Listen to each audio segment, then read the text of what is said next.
So nice to have you here, Derek Rydall. Welcome. Yeah, it's great to be with you. My last name, just so you know, is pronounced like an E, Rydall.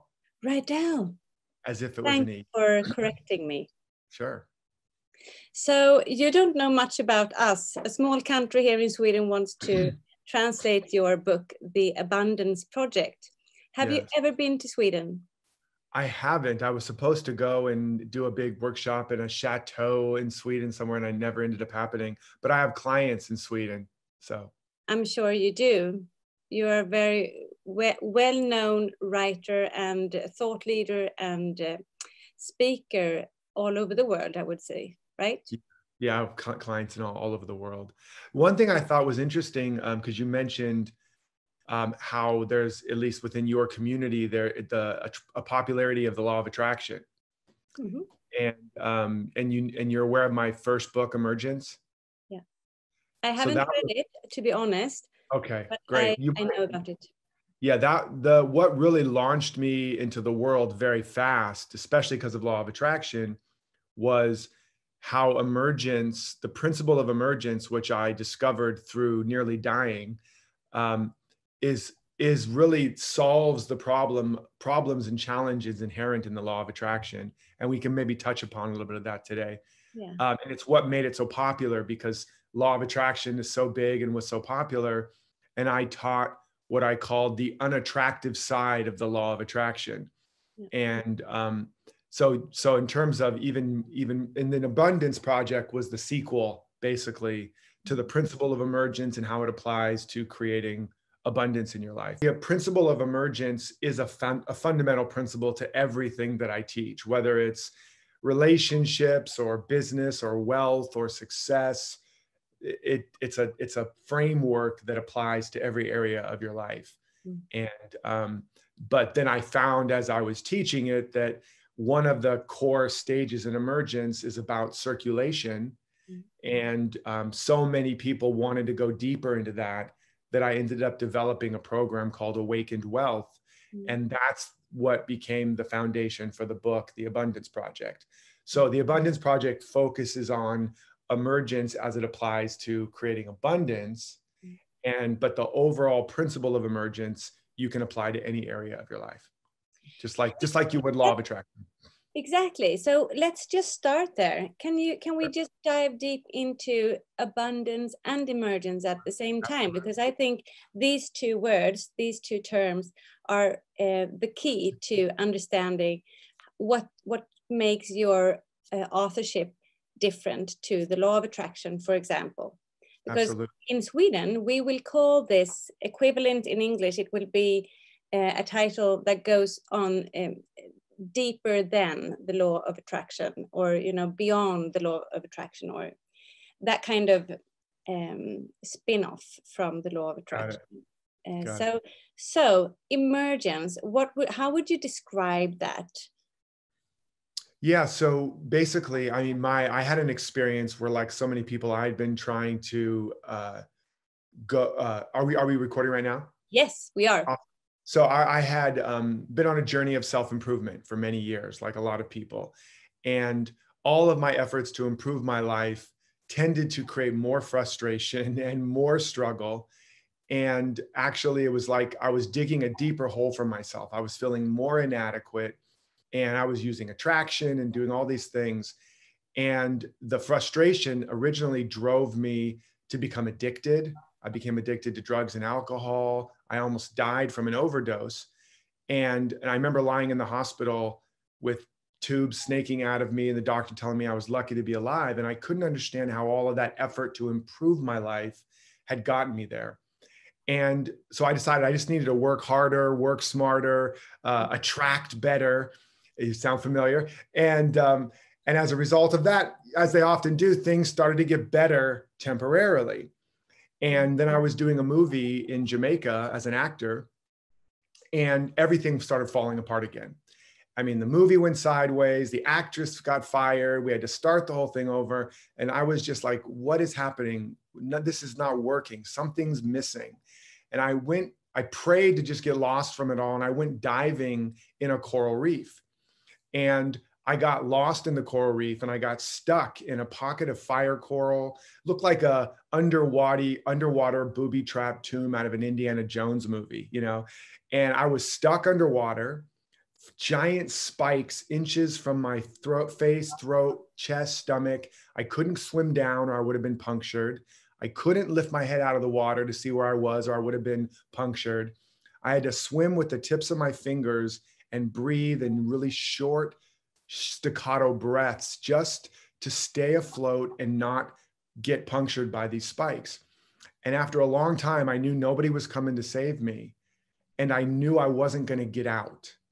And it's hard to imagine what that feels like. I knew I was going to drown. And there was a moment where all of the thoughts and all of my self-improvement and affirmations and everything swirling in my head, and none of that was going to get me out of this. And all that was left was a moment of complete surrender. And in this moment where it wasn't like, please God, get me out of this. I promised to go to church on Sunday. I already tried that. And the universe was not making any deals that day. And there was a moment of just complete surrender. And in that moment, there was a flash. And I saw the self that had been trying to fix and attract and improve and change his life. And I realized he was just a fictional character. He was just an amalgamation of parental fantasies and peer pressure and societal beliefs and conditioning, and that nothing I ever did was going to make him good enough. But simultaneously, I saw or became aware of this other self that had never been hurt, had never been damaged, had never been diminished. He was already whole. He was already complete. He was already perfect. And he just couldn't get in or get into expression because I was believing I was this other guy that was broken and damaged and lacking and trying to make him better.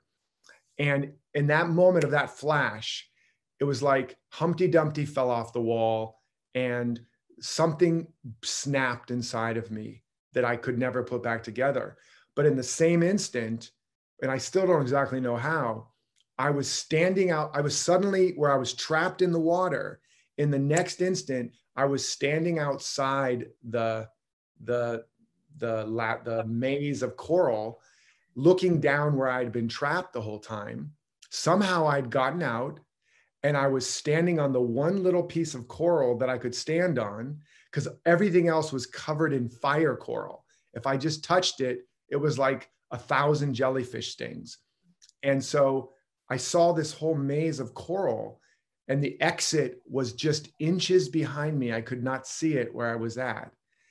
And it was like a metaphor for my whole life, that I'd been swimming through this labyrinth, this maze, following all the shiny objects and basically getting lost until I was literally gasping for my breath, gasping for life. And everything was shimmering. Now, after this cracking open, everything was shimmering with this light. And I didn't know what had happened, but I was able to jump on the other side and get free.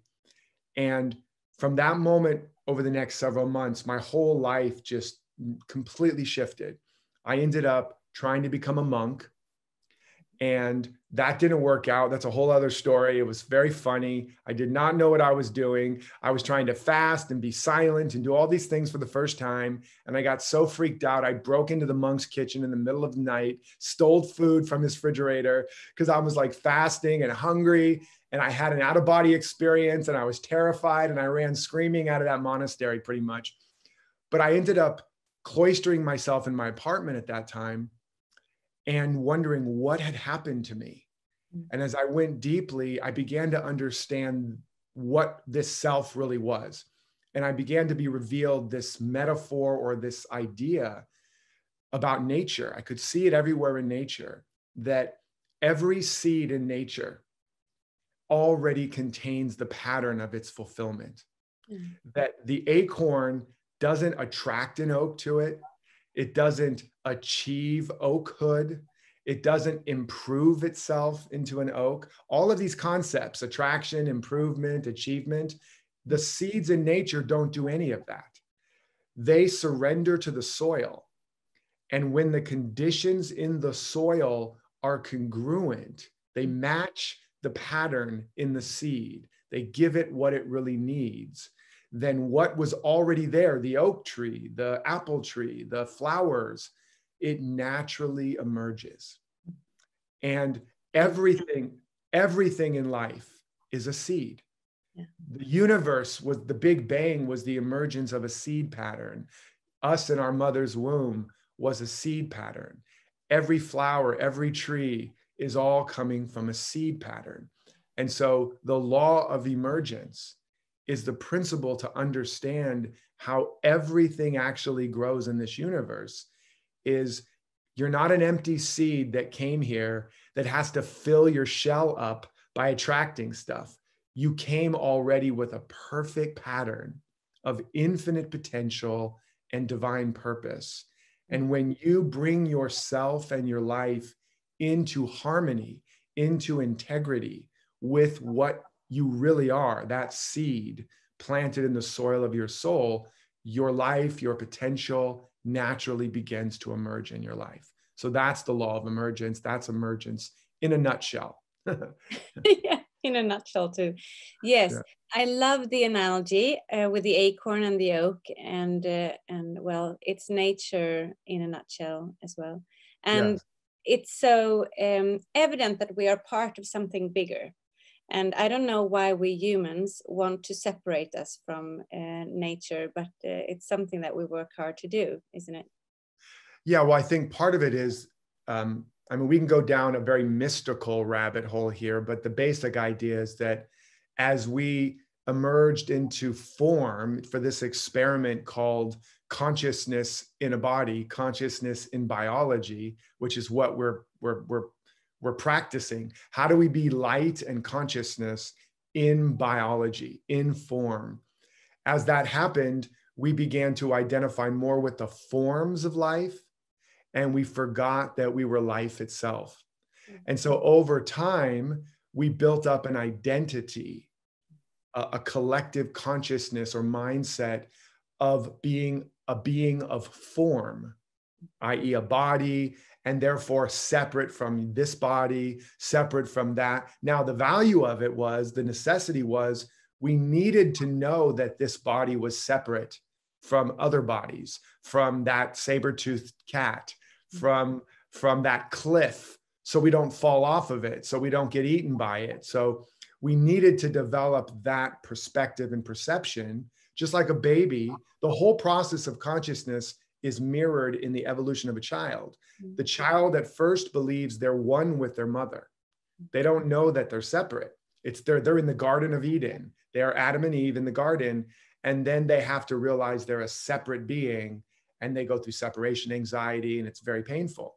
But that's so that they develop their own individuality in a body, in form.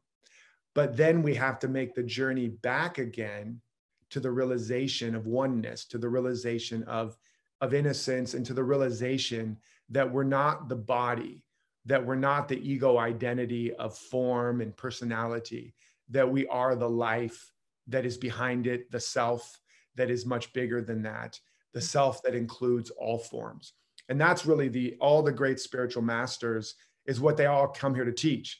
They're like, okay, you got this, that, and the other, but you're lost in all of these forms, the forms of money, the forms of church and religion, the forms of family, the forms of your body. And now we got to bring you back home again to realize that you're not any of that, that you're not really even in the world. The whole world is in you. That sounds so beautiful, but it's true. And that Yeah. is emergence, like you said. Yeah. So if we just go to the next key term here for today's interview, that's abundance. And I want to just start off by saying emergence and abundance, those two words don't have good words in Swedish. So it's been tricky for us, but abundance to me is something beautiful, but to somebody else it could be something a little bit, how do you say, harsh or materialistic or so on and so forth. Yeah. I'd like to hear your definition of abundance, and let's talk about abundance more. Absolutely. So, and there's other words, you know, you can use abundance, affluence, more than enough, you know, or for emergence, you could say it's unfoldment, evolution. These are different words that mean essentially the same, although we have different definitions for them. But abundance is the nature of life. Abundance really is a synonym for life. If you look out at the sky, is there just enough stars just to get by, just a few little stars, or is there just an abundance of stars? If you look at the beach, is there just enough grains of sand to barely cover the ground, or is there just an uncountable number of sands? If you look at the trees in nature, do they all just have just barely enough leaves, just enough leaves to get by, or are they just resplendent?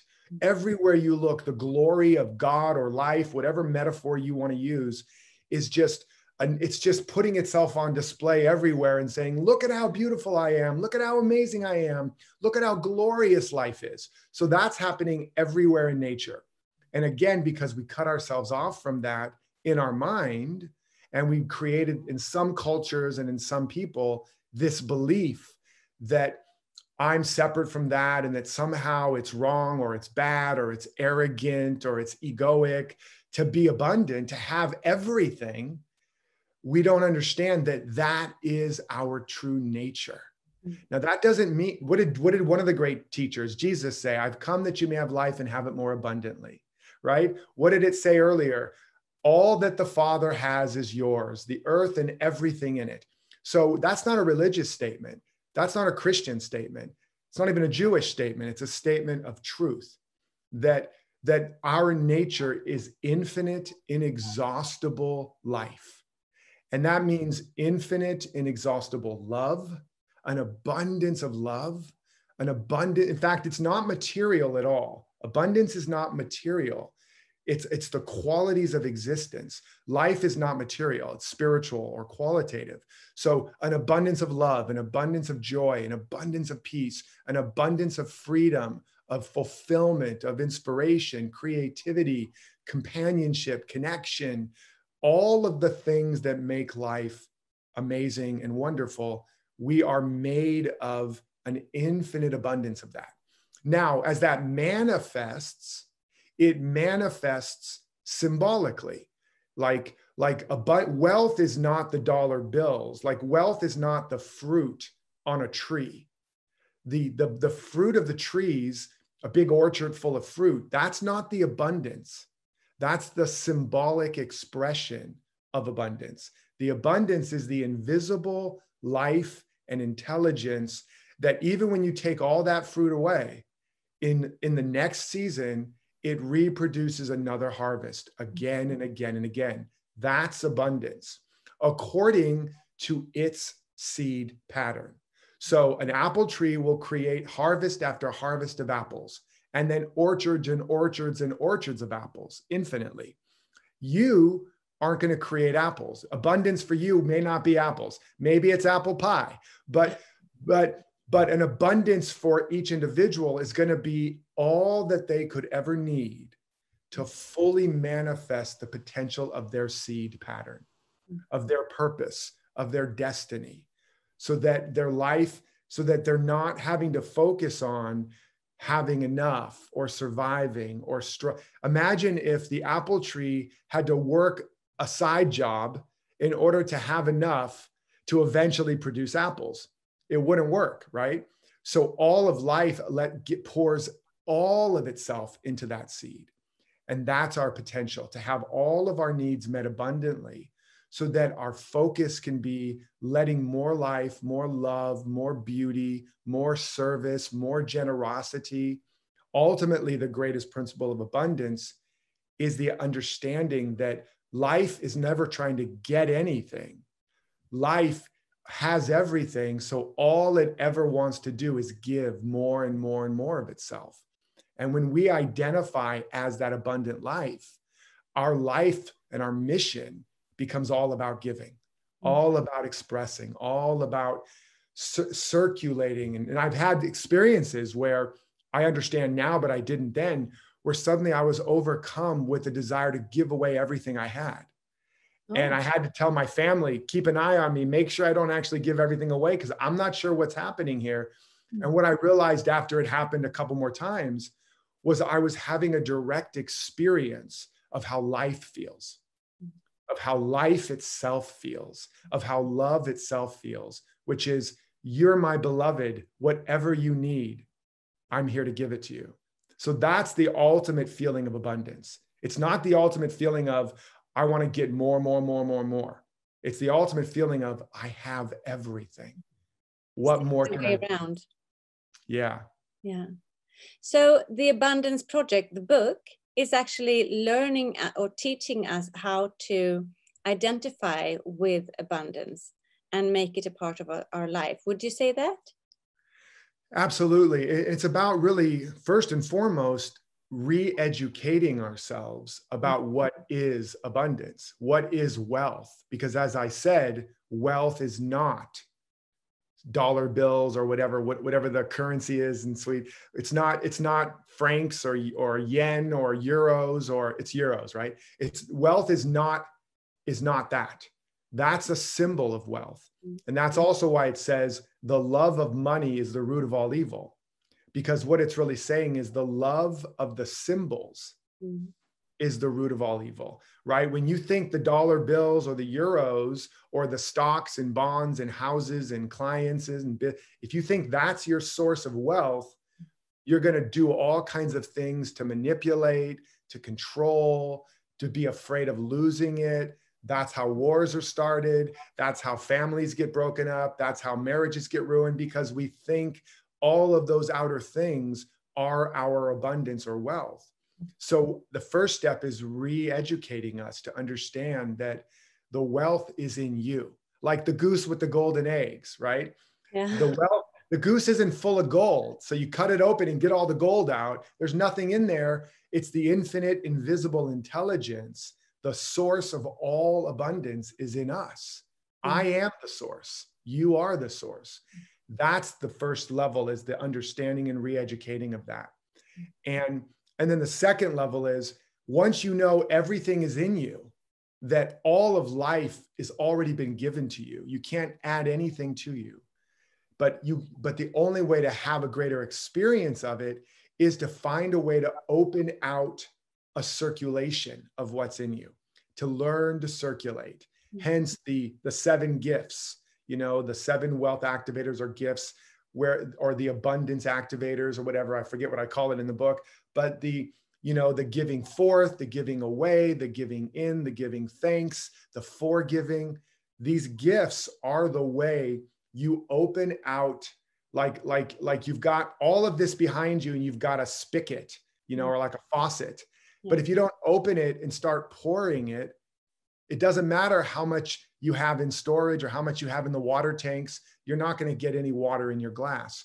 So instead of this old idea of attraction or achievement, which says I have to go get it, I don't have it yet, I have to go get it or attract it, which creates more separation, which actually creates more of a belief you don't have it, that you're lacking.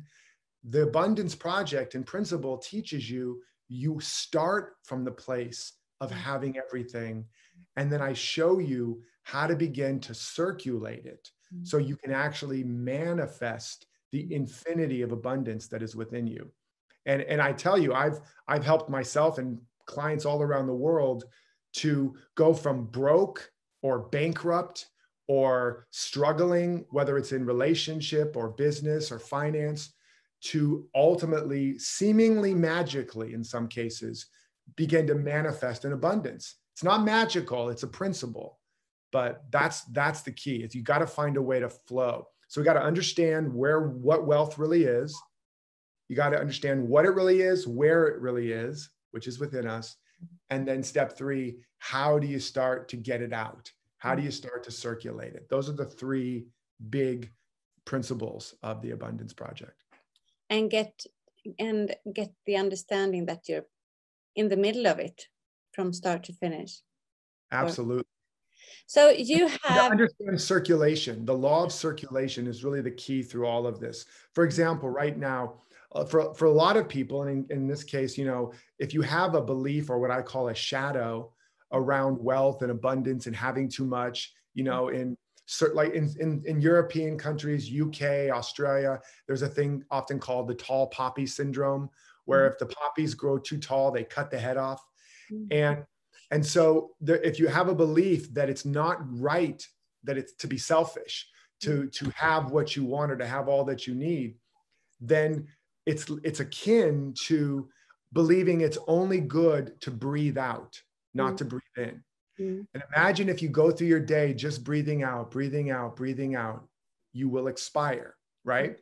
Consequentially, in the West, there may be more of a tendency to want to get, take.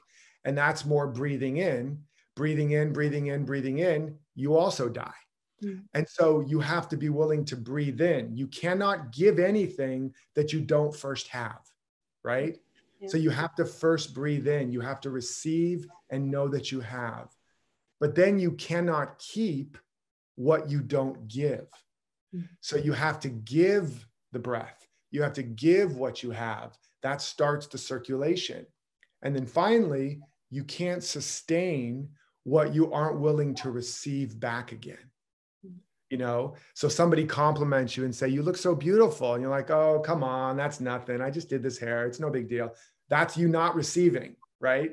Or somebody saying, you're so talented or you're so amazing. Oh, come on, that's not true. I'm not. All of the ways we don't receive. So you have to learn to give to yourself. You have to learn to give it away. And you have to learn to receive it again. And that is circulation.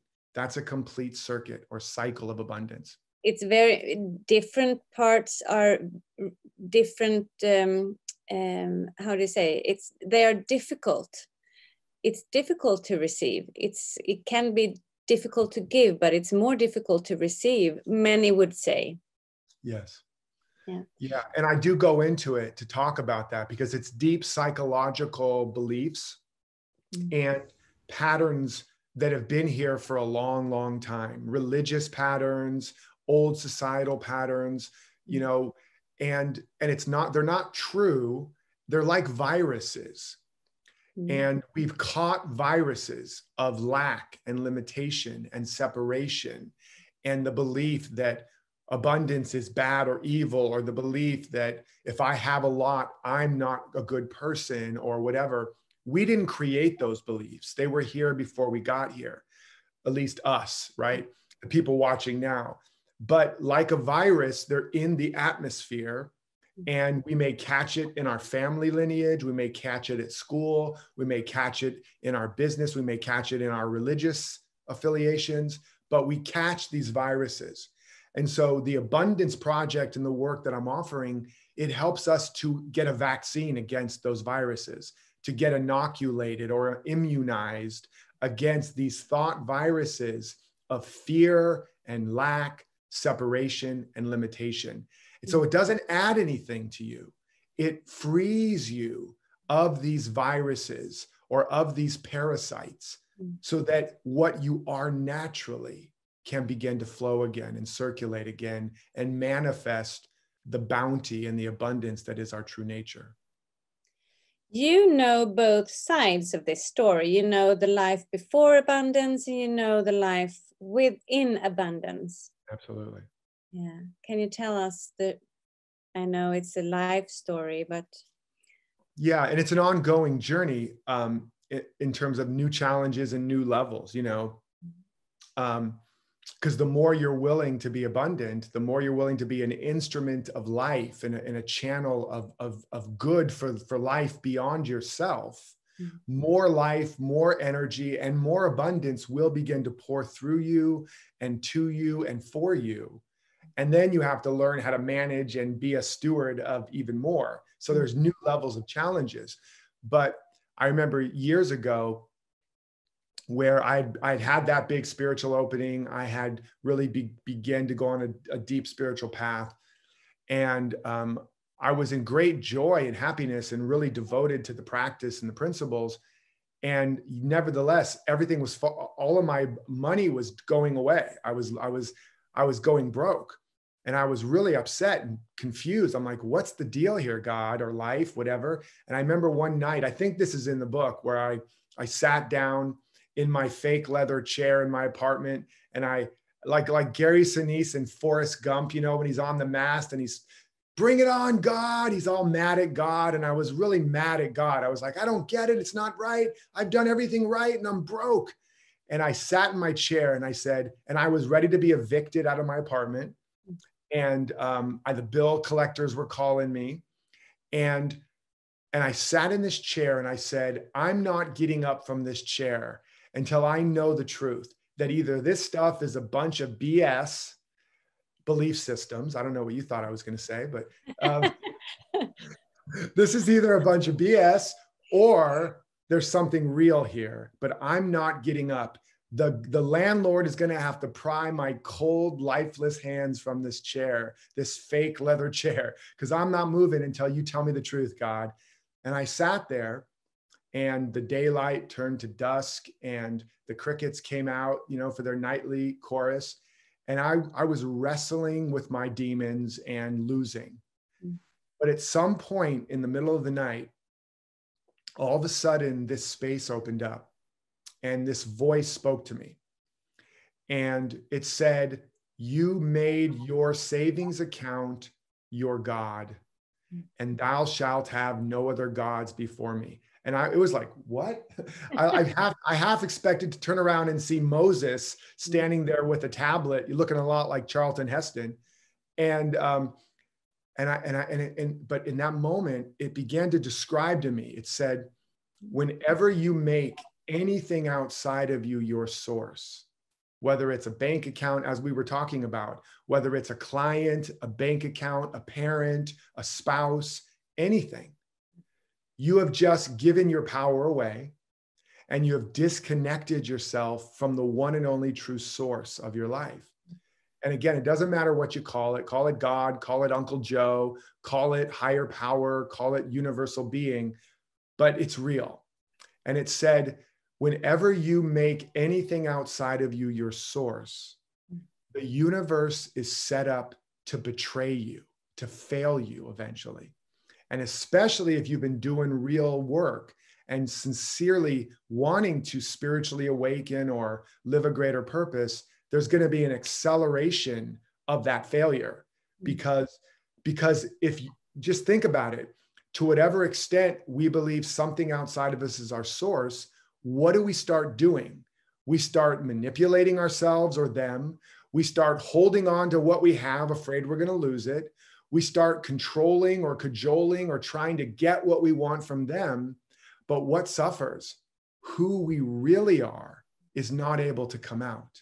Our true purpose, our true nature, our true love and character and generosity, it just gets twisted into a pretzel, trying to compromise and manipulate and control and do a job we hate because we don't think we can live the life we love, stay in a relationship we hate because we don't think we're good enough or can ever have love elsewhere, over and over. And so it's failing us so that we can come home again. And this is what came through me that night. And as it came through me, it was like a pressure valve opened up inside of me, and all the fear, all the stress just drained out of me. And I was filled for the first time in my life, really, with a peace that, as it says in the Bible, a peace that passes all understanding.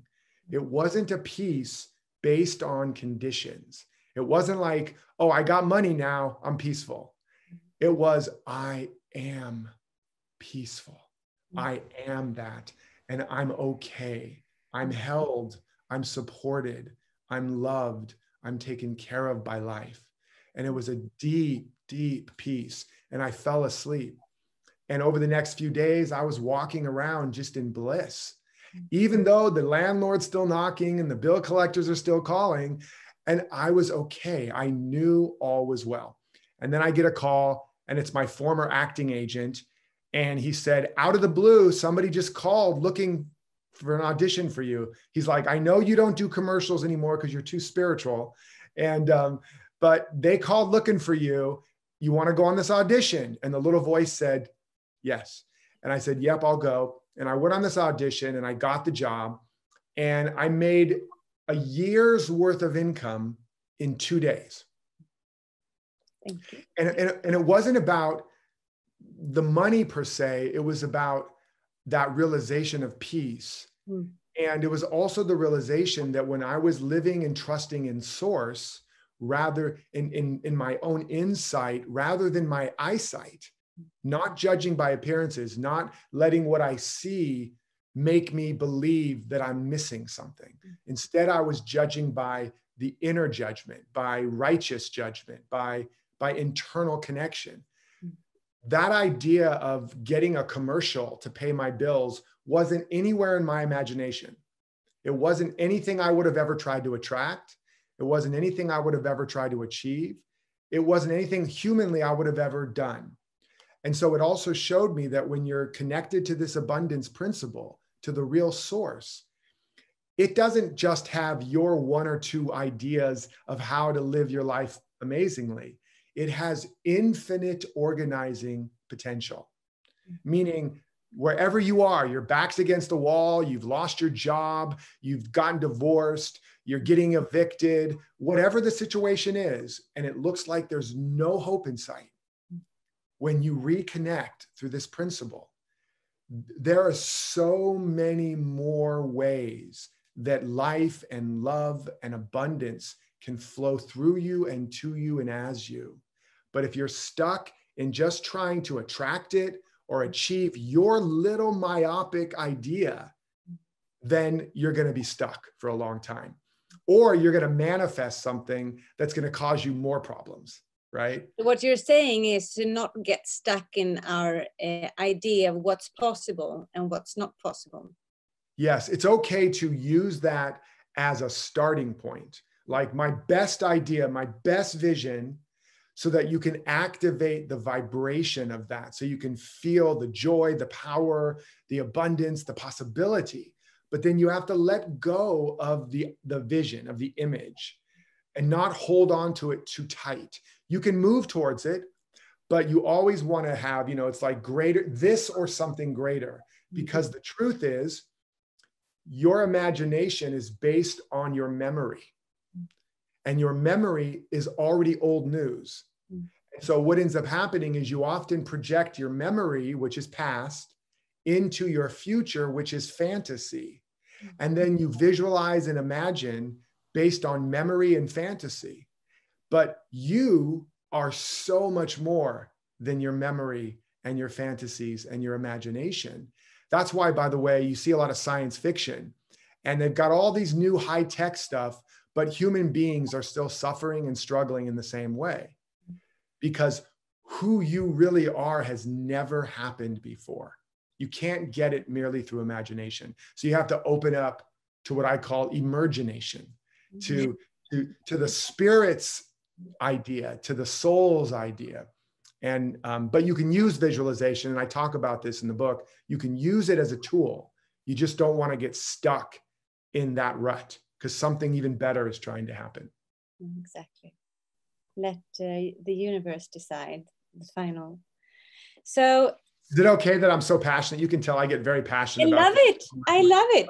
Go you just on. pull my string and I just don't stop. I'm like, oh my God, let me tell you more. This is what you do. So you do it so well. So that's not a problem at all. So what are you writing next? Oh, there's several things I'm working on. One of the books I'm writing right now is based on the shadow work. It's called Shadow Dancing. And it's all about how to embrace those unconscious parts of us that are actually driving most of our life. Like we talked about, one of the reasons people don't have a lot and don't go for a lot and don't express themselves fully is because there's a shadow belief around being selfish, greedy, mean, bad. And we've been taught the way to overcome being selfish, mean, bad, greedy is try to be more nice, more good, more better, more generous.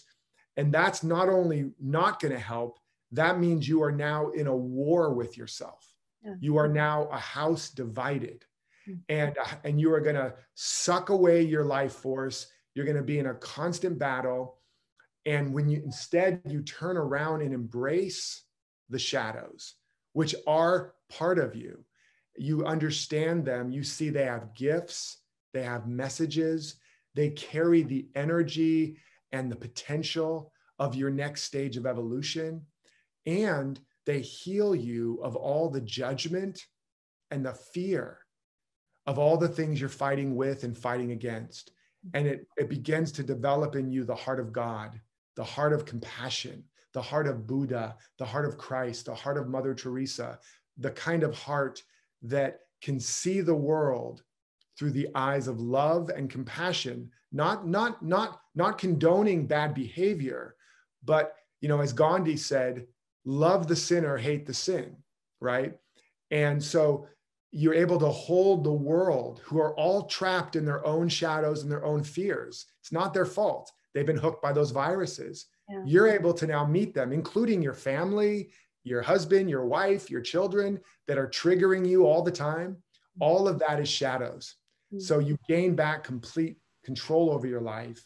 You're able to hold yourself with such confidence and such self-love, and you're able to meet everybody else with so much love and compassion, which heals relationships, heals marriages, heals children, and allows you to keep being a bigger and bigger light and beneficial presence in your life and in the life of others. So that's the shadow dancing process and the book that I'm writing right now. I got a newsletter from you today with the shadow in it.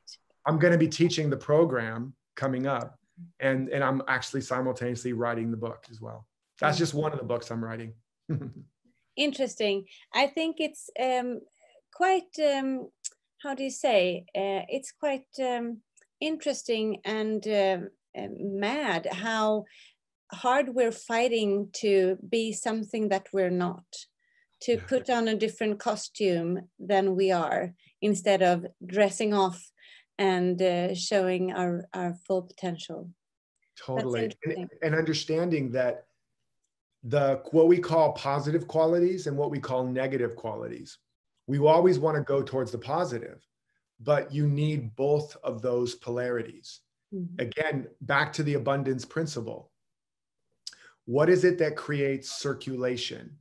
A circuit, right?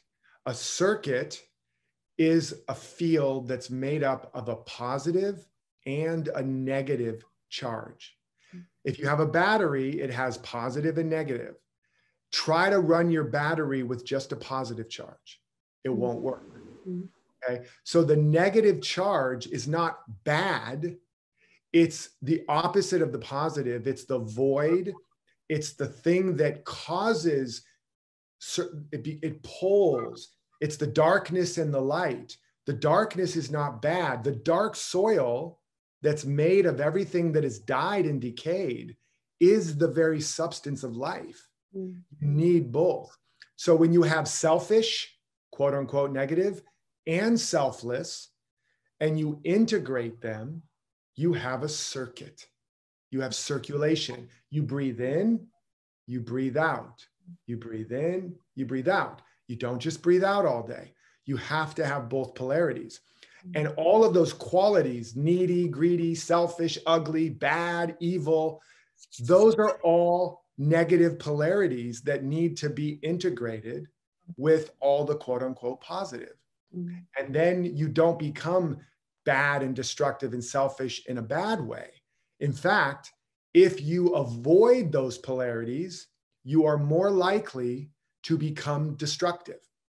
We hear about, you know, the preacher preaching family values all day and then having an affair with a prostitute and doing drugs on the side, right? We hear about the cop who's all about justice, who it turns out is running all kinds of illegal and illicit drug deals. This is the extreme example of people that are caught in their shadows. So it's not just some fringe esoteric teaching. And I do talk about it in the Abundance Project a little bit.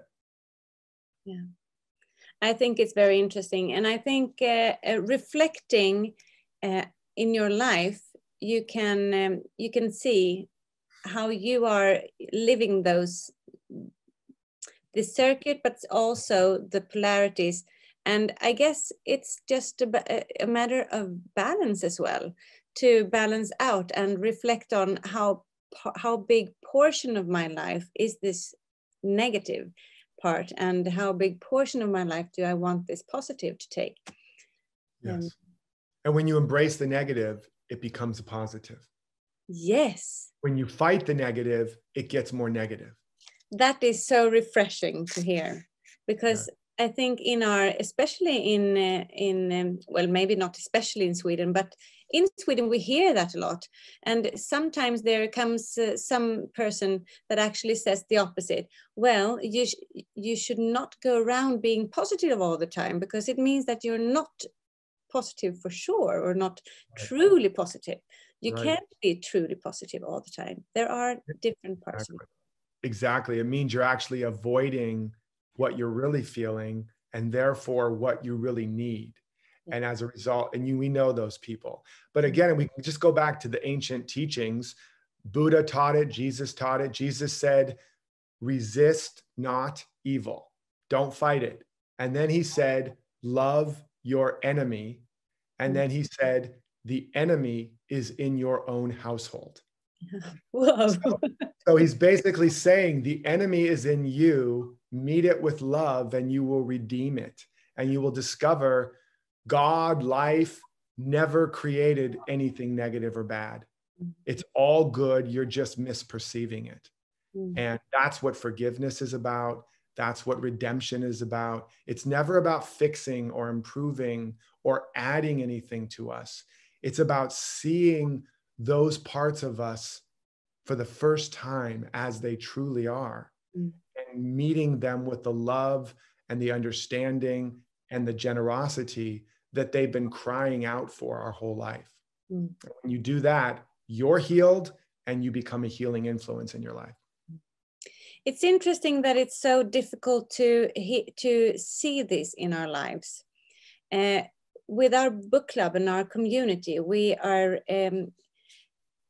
coming back to the subject of meeting your inner life force or inner life energy, and what that makes for you in your life, and what happens with you then.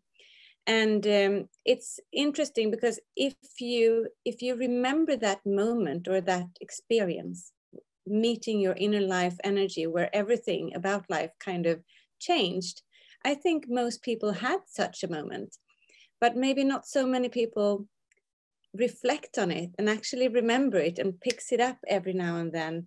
And because if you do, you know there is more to life than all the things, the costume that we put on every day. So, absolutely. Oh, go ahead. I'm sorry. You were going to say more. No, I was handing over to you. What do you say? I think it's absolutely true. Probably everybody watching right now or listening has had these moments where they touch the truth, where they're like, oh, that's why this resonates, is because they remember on some level, if only deep in their soul and their heart, or because we've all had moments. But that's also why, because we're bombarded from the world and from old beliefs, constantly, brainwashing us and conditioning us to believe those lies, that we're separate, that we're not enough, that there isn't enough, that there's something wrong with us, that we're broken, that we're evil, that we're sinners, that the world is dangerous and people are bad. And you get all of that is constantly coming at us. So in my experience, the only way to truly and permanently get free of that is we have to devote a part of our life on a regular basis. It has to become a practice, so that we are daily taking a bath or taking a shower and washing away the lies and nourishing ourselves, not just with food, but food for thought. Nourishing ourselves with the ideas and that inspire us, that feed us, that expand us, as I said before, that vaccinate us from the limited beliefs and lies of the world, the thought viruses. My experience is that you have to do it every day, or at least every other day. You got to do it on a regular basis, right? You don't just brush your teeth once and go, that looks good. I think I'm good, right? You don't just take a shower once or wash your hair once, or, you have to incorporate it into your practices, and you will build something permanent as you do it consistently. And it's really important to do it together. Like you said, this is part of a book club too, is that where, the principle, again, this spiritual principle where 2 or 3 come together in an agreement, in a higher order of things, there's a law that gets established. So that as you come together and you talk about these ideas and you support each other in these ideas, and you begin to agree on higher ideas, higher principles, that group forms a new morphic field or attractor pattern that is stronger than your past, that is stronger than the world's beliefs. This is the original meaning behind a church or a congregation. It's about a group coming together to agree on ideas that are bigger and more powerful than the limited, fearful beliefs of the world. And so there's great power in that. So it's really good you're doing this. It makes sense. And it's good that you're pointing that out to us, because that's what we're trying to create, some kind of community in order to help us always remember those good moments instead of having them compete with all the negative experiences in our lives. I think it's on my website. On my website, DerekRydall.com, there's also a bunch of free resources. And I don't think it might be in the Abundance Project. Maybe you can remind me. But there's a process I do called the night pages. And it's a process where you actually take an inventory of your day each night. And the purpose is just what you said. You focus on, our default is to focus on what I don't have, what I haven't done, what I can't do, and what's not working. So we have to retrain ourselves by taking a daily inventory of what do I have? What have I done? What can I do? And what am I grateful for? And if you're willing to do that every day, and what do I have? Not just materially, but what do I have inside of me? I have gratitude. I have a little bit of love. I have a little bit of inspiration, whatever it is. And then what have I done today? Well, I read a little bit of a book today of the abundant. I did a little bit of meditation. I said a nice word to my wife or my kid. And what happens is you begin to build up an internal awareness and a sense that you are abundant, that it's working, that you are capable, that life is supportive, because that's the truth.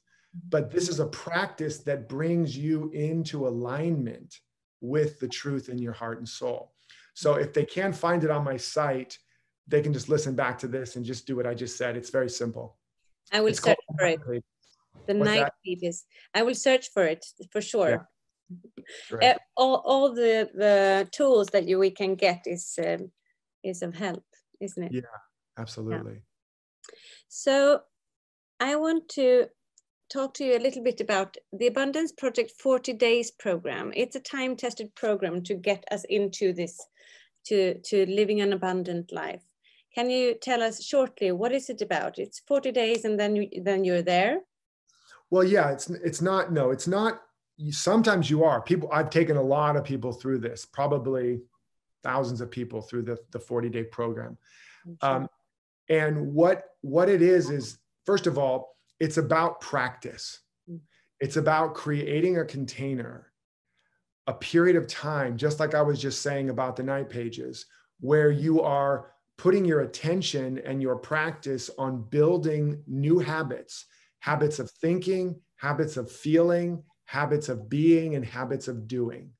Because your character is made up of your habits. And your character is what determines your destiny, not your conditions. So no matter what conditions you're in, if you can change your character, i.e., your fundamental habits of thinking, feeling, being, and doing, you will change your destiny, no matter what conditions. That's what I said earlier. People with bankruptcy, divorce, disease, loss of job, all manner of challenges, being in certain countries where there's war, all kinds of stuff. And they've been able to emerge out of that by becoming as Gandhi would say, becoming the change they wanted to see. As Mandela did when he was in prison, he became the change even while in prison, so that when he stepped out, he could become the president and end apartheid. It's about becoming the change we want to see in the world. And so the 40 days is about focusing and practicing and developing a degree of mastery over all the things we've been talking about, over understanding what real wealth and abundance is, where it is, how to circulate it, what are the particular gifts, those abundance activators, those gifts that you specifically resonate with, that you need to practice on a regular basis. And as you're doing that, you're reconditioning your mind, your heart, your energy. You're bringing yourself into greater alignment with that seed of truth and purpose that's already in you. So it's doing everything we've been talking about, but in a focused way. And if you can do it within a book group or something, all the better, because you're going to support each other. Yeah. And the other thing it's doing is it's offering you, if you want, to focus specifically on a vision that you want to create, on a goal that you want to achieve. So it's not just internal, but it's using the goal or the vision as an impetus, a North Star, to cause you to develop the internal change and the character, so that by the time you're done, even if you haven't fully achieved your goals, you will have become a different person and you will have momentum in your life. And that's what it's all about. We want to get momentum. We want to start breaking out of the inertia of our old patterns and old beliefs and old ways of being and doing that aren't serving us anymore, and get new momentum, right? It's Newton's law. An object's going to keep going until it's met by an equal or opposite force. So you have to take conscious control over where you want to go. You don't want to let the pain push you. You want to let a vision begin to pull you. And that's what the 40 days will begin to do for them. And then you can do it again. You don't have to just do it once. But I have seen people manifest thousands and thousands, tens of thousands of dollars, sell their house, buy a house, launch a business, get out of a bad relationship, find the love of their life, all kinds of things, because the abundance as it circulates, again, shows up in the way that best serves them. So that's why you want to have some kind of focus. So a little bit of guidance, dedication, and goal-oriented in manifestation.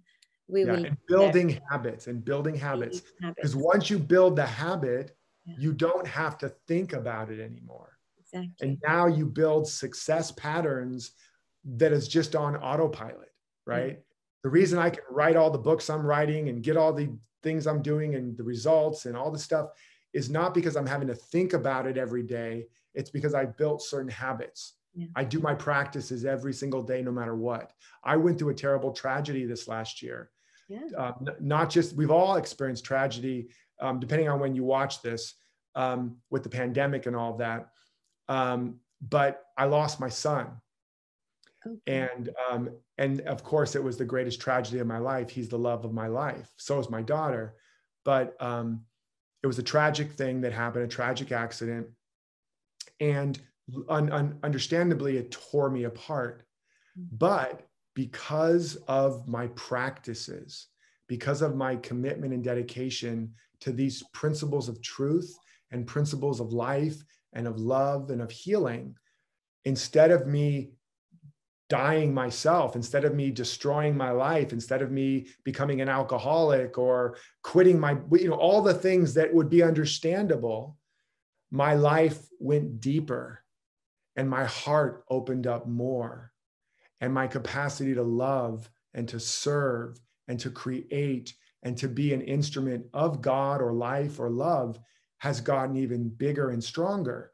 There's still tremendous grief, but I want people to understand when I say that no matter what you're dealing with, if you do this work, you can not only survive, but thrive even in the midst of crisis, challenge, and even tragedy. I'm not just speaking theoretically. I'm speaking what I know in my soul. And so I really hope people will will hear that and take heed and know that there really is hope, that there really is a possibility, no matter what you've been through or what you're facing, to take your life and your love and your abundance of everything you need to the next level. Many of the people who are watching this, Derek, will know exactly the pain. Sorry, I have to rephrase. We will not know the pain because we do have children, but we haven't lost them. Yeah. Of course, some people have. Some people have. And a lot of people have lost people. Thank you, my dear. Thank you. So I read the other day about you dropping him off. Do you have 1 or 2 sons?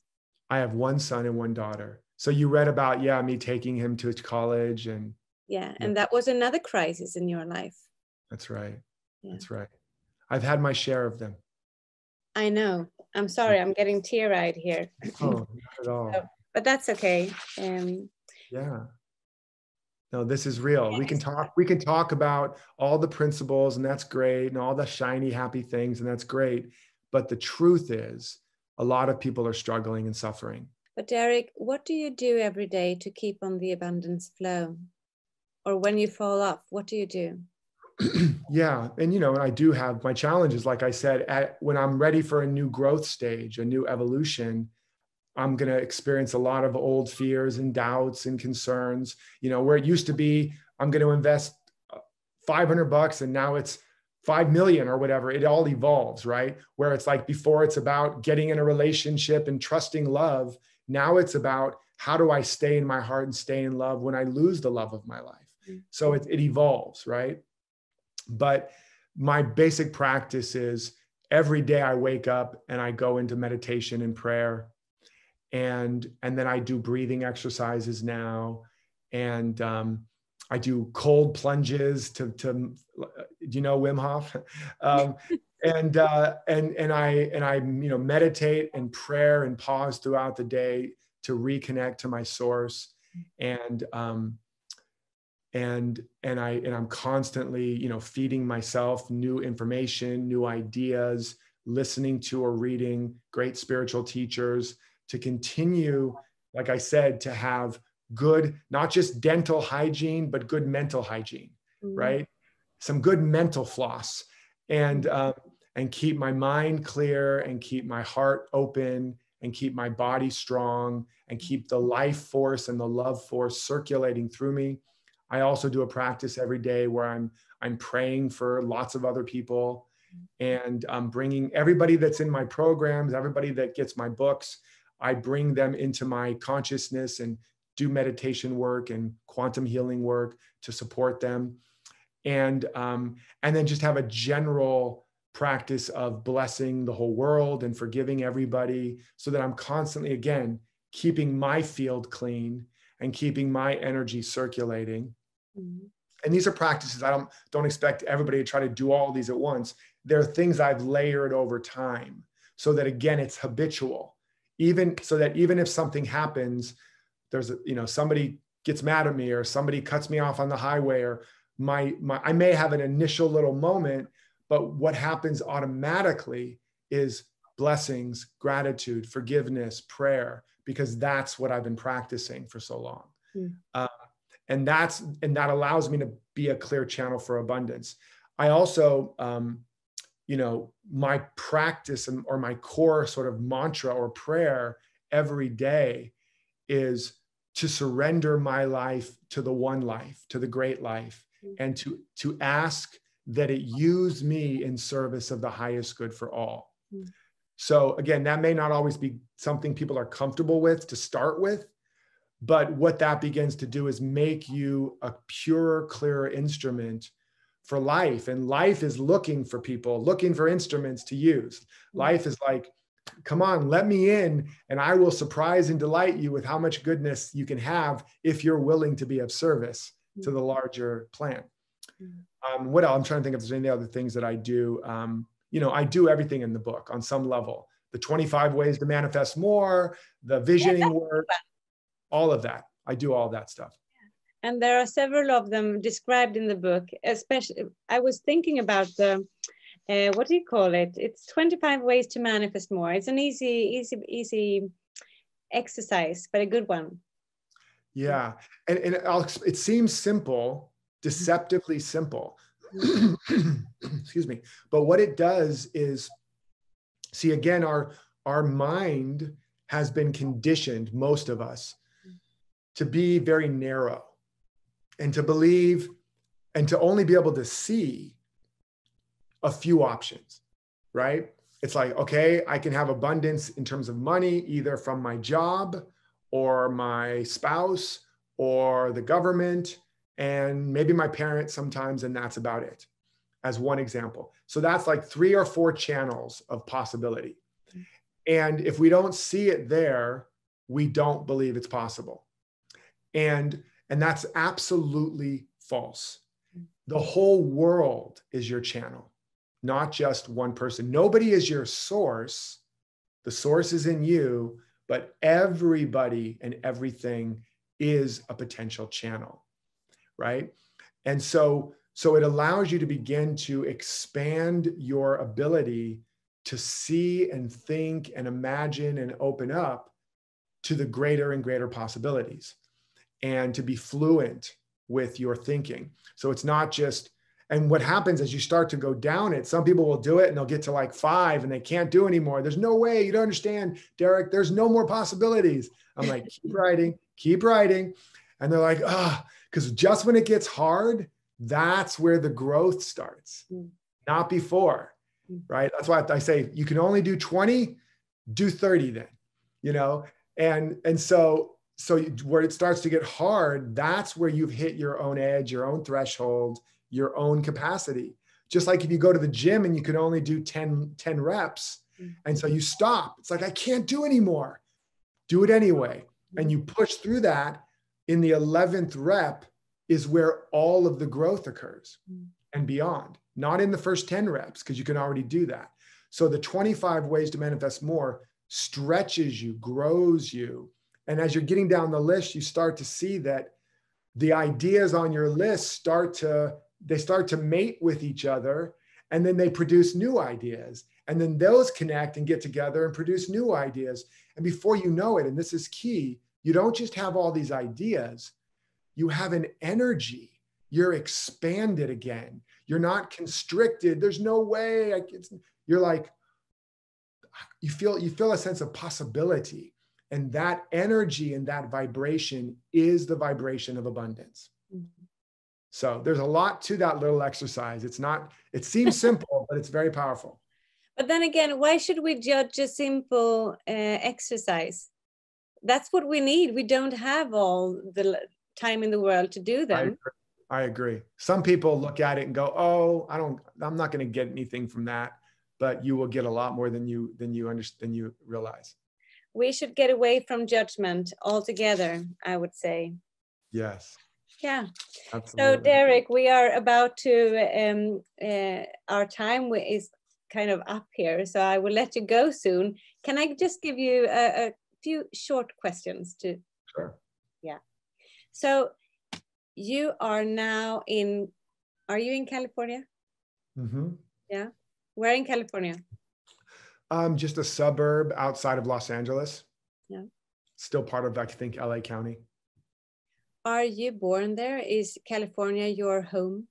I was born in Culver City, California. Yeah. Okay. Yeah. Grew up in the Valley. I was a Valley boy.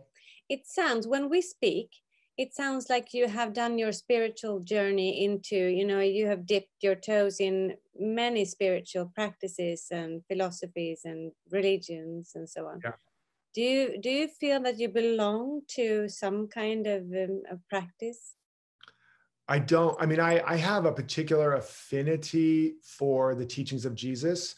I'm not a Christian. I don't go to a Christian church or any of that. It's just part of my dharma or my karma or my lineage, perhaps. But I've been a student of most of the great religions and many of the mystics behind the religions, like Sufi mysticism, Indian mysticism, Native American teachings, and the reason is because my journey as a truth student has been to discover the truth principles that are universally embedded in all of the great teachings. Because there isn't such thing as there is the one true teaching, but it's not any of the religions. It's the perennial truth behind all of the religions. And then they get covered up with dogma or doctrine or cultural idioms and, you know, just cultural metaphors and things that make sense in the day of their revelation. But it's a universal teaching. So that's really why I study them all, is to discern the universal teaching. And for whatever reason, Jesus as a teacher and an energy, the Christ energy, has been very important in my journey. But again, not with Jesus as the great exception, but as one of the great examples. Yeah. Does that make sense? Yes. So I'm a student. I'm a fundamental member of the church of existence itself, of life itself. Yeah, that's a good thing to think, to know, though, that it's not just one religion that spells the truth, or not just one philosopher that has the great answers. Yeah, I look for truth everywhere. Yeah, wherever I can find it, wherever I can see it, I'll take it. I agree. I love that. So if you were not the one you are today, the author, the thought leader, the teacher, what would you be? What would you do for a living? I don't think there's any way I wouldn't be doing some version of what I'm doing. And maybe I wouldn't be known, but I'm a Renaissance man, meaning like for real. Like I'm a musician, I'm an artist, I'm a writer of fiction, nonfiction, I'm a performer, I'm a filmmaker, I'm a singer, songwriter. I mean, I'm just an artist. I can't not be creative, and I can't not seek out and meditate on the greater truths of life. It is essentially who I am. And the fruit of my tree, if I was a tree in nature, would just be all kinds of creative expressions of truth. That's it, no matter what. And so I would find some other avenue of that. I'd be a musician doing it, or I'd be, if I ended up, I'd be an artist painting it. I would be some version, I've had to work. Oh, go ahead. Yeah, it's interesting to hear you say that, because it sounds very true in difference to other people. To many people, we are putting on a spiritual practice because we think that we need it, instead of just searching for it inside and saying, this is what I am. If I can just believe that, everything is fine. We're putting on that costume, or putting on that kind of burden or chore in order to evolve. Yeah, if it's a burden or a chore always, or even initially, then usually it's the wrong path. Yeah. That doesn't mean that it will not be a burden and a chore at some points, right? You are a disciple, which comes from the word discipline, and it requires commitment. And commitment means you do something even and especially when you don't feel like it. And you do it because of a devotion to something bigger than just the moment, right? And we've been conditioned a lot to get what we want and get it now, and Amazon Prime, deliver it to me in 1 hour or I'm going to be mad. Netflix, have 1,000 channels. You never have to be bored. You never have to wait. And it's hurt our development. It's made us spoiled and entitled and impatient. And if we don't get the result now, then it's not worth our time as a general society in certain cultures. So it will be hard to develop the disciplines and practices that matter most to us at some times. But if it's always miserable, like it's hard for me to have to coach and do classes all the time, even when I wake up and I don't feel like it, or to sit down and write my 2,000 or 3,000 words a day on my book, even when I don't feel like it, but I do it anyway. I meditate anyway. I exercise anyway. And what that's done is it's made me a greater and greater channel for the life I actually do want. Yeah. Right. Okay. Makes sense. It's dedication to yourself, right? Absolutely. Dedication to yourself. And then ultimately the deep dedication to yourself because of your greater dedication to life itself. Exactly. The one. Yeah. To be of ultimately to be of service and to be a blessing and an offering to the larger community of the world, or maybe just to your family, if that's what inspires you. Exactly. Yeah. Derek, super thank you for a wonderful hour of nice dialogue. Oh, thank you. It's been my true honor. It's just a treat. You're a delight. The same. You're just sparkly and just so full of light and love. And it's just a delight to be with you. Thank you. So yeah, any other support you need, just let me know. I'm here for you. I care about the mission, and I'm very delighted to know you. Wonderful. The same to you. Thank you for your time, and have a great day. You too. And talk to you soon. You're welcome. Bye-bye. Bye-bye.